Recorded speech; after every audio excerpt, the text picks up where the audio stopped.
नमस्कार।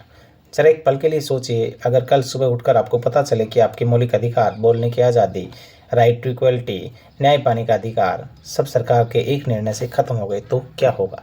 क्या हमारा लोकतंत्र सुरक्षित रहेगा? क्या संविधान की कोई अहमियत बचेगी? आज मैं आपसे ऐसे ऐतिहासिक फैसले की बात करने जा रहा हूँ जिसने ये सुनिश्चित किया कि ऐसा कभी नहीं होगा। और ये फैसला था Kesavananda Bharati versus state of Kerala 1973। मामला शुरू कैसे हुआ? 1970 के दशक में सरकार ने संविधान में कई संशोधन किए। उद्देश्य था संसद की शक्तियों को बढ़ाना।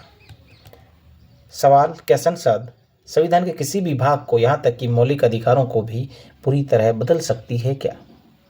केरल के एक संत स्वामी केशवानंद भारती ने अपनी मठ की संपत्ति से जुड़े मामले में सुप्रीम कोर्ट का दरवाजा खटखटाया। लेकिन यह मामला सिर्फ संपत्ति का नहीं रहा और यह बन गया संविधान की आत्मा का रक्षा कवच। इसकी गंभीरता को देखते हुए सुप्रीम कोर्ट ने 13 न्यायाधीशों की सबसे बड़ी पीठ बैठाई। आज तक की सबसे बड़ी पीठ 13 जज सुप्रीम कोर्ट में उस समय होते थे। 13 के 13 जज इस बेंच में बैठे और एक बड़ा ऐतिहासिक फैसला दिया गया।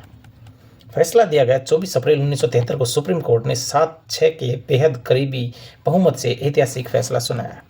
कोर्ट ने कहा, संसद संविधान में संशोधन कर सकती है, लेकिन वह संविधान के बेसिक स्ट्रक्चर यानी मूल संरचना को नहीं बदल सकती। और यहीं से जन्म हुआ बेसिक स्ट्रक्चर डॉक्ट्रिन का। अब देखते हैं कि बेसिक स्ट्रक्चर क्या है। सुप्रीम कोर्ट ने कोई फिक्स सूची नहीं दी, लेकिन कुछ मूल तत्व बताए।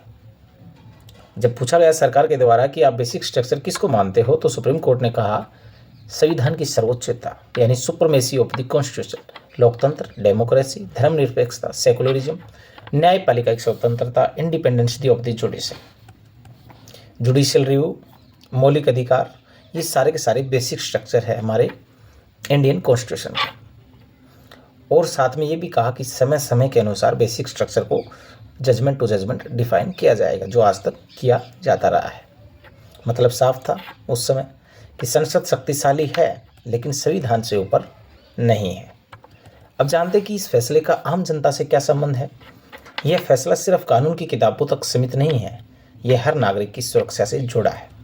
अगर यह फैसला नहीं होता तो संभव था कि कोई भी सरकार अपने बहुमत के बल पर मौलिक अधिकारों को खत्म कर देते या करने का प्रयास करती रही है। 1975 में भी जब इमरजेंसी लागू हुआ, तब हमें यह महसूस हुआ कि अधिकार कितने जरूरी है। Minerva mills versus union of India के केस में सुप्रीम कोर्ट ने फिर से दोहराया कि संसद की संशोधन की जो क्षमता है वो लिमिटेड है और संविधान की मूल संरचना यानी बेसिक स्ट्रक्चर इसका हिस्सा है कॉन्स्टिट्यूशन का, इसमें चेंज नहीं किया जा सकता। तो कहेंगे, क्या ये न्यायिक अतिक्रमण था?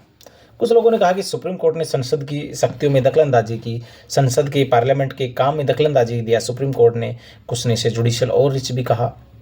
लेकिन सोचिए, अगर संविधान की रक्षा करने वाला कोई न हो तो क्या लोकतंत्र सुरक्षित रह सकता है? लोकतंत्र में चेक और बैलेंस जरूरी है। संसद कानून बनाती है, एग्जीक्यूटिव जो है उसे लागू करती है और जुडिशरी यह सुनिश्चित करती है कि सब कुछ संविधान के दायरे में हो। आज हम सोशल मीडिया पर अपनी राय रखते हैं, वोट देते हैं, अदालत में न्याय की उम्मीद रखते हैं, तो यह सब इसलिए संभव है क्योंकि हमारा संविधान सुरक्षित है। और संविधान सुरक्षित है क्योंकि सुप्रीम कोर्ट ने 1973 में यह ऐतिहासिक फैसला दिया। और यह फैसला हमें सिखाता है कि लोकतंत्र केवल बहुमत का शासन नहीं है, कानून का शासन है, यह संविधान का शासन है। और इन सबसे निष्कर्ष ये निकलता है कि केशवानंद भारती का निर्णय सिर्फ एक कानूनी फैसला नहीं था, यह भारत के लोकतंत्र का सुरक्षा कवच है जो आज तक बना हुआ है। और इसने ये सुनिश्चित किया कि कोई भी सरकार, चाहे कितनी भी शक्तियाँ क्यों ना हो, चाहे कितना भी बहुमत क्यों ना हो, संविधान की आत्मा को नष्ट नहीं कर सकती, यानी संविधान के बेसिक स्ट्रक्चर में चेंज नहीं कर सकती, जुडिशरी की इंडिपेंडेंसी नहीं छीन सकती, डेमोक्रेसी को ख़त्म नहीं कर सकती। संविधान हमारा है, लोकतंत्र हमारा है और उसकी रक्षा करने की जिम्मेदारी भी हमारी है। जब आपको कुछ राइट्स मिलते हैं, उसके साथ में आपकी कुछ जिम्मेदारियां बनती है जो हर एक नागरिक को निभानी चाहिए।